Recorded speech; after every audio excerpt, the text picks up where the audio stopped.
My next tip is one that can make a huge difference between a successful investment strategy and an unsuccessful one.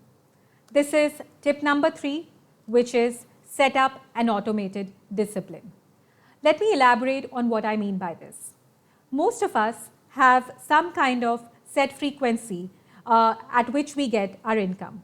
For people who are in jobs, this could be a monthly credit of their salaries, or perhaps fortnightly or weekly. For people who have their own businesses, they would again have some kind of frequency where they are getting their billing money or their invoicing.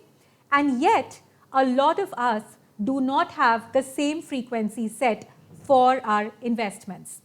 My tip number 3 for you is that use the kind of products and features that are available to you from the various investment companies and investment providers that are around you, and set up this automated discipline which takes out money from your bank and invests it in the instrument of your choosing.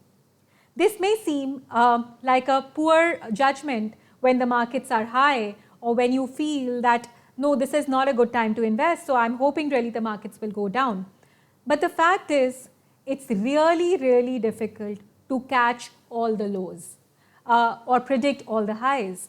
Therefore, most experts suggest that having something like a systematic investment plan, maybe some kind of a sweep out savings account which is linked to a fixed deposit, is the best way of making sure that you're able to, in a disciplined way, invest the amount of money that you had planned for in that time period.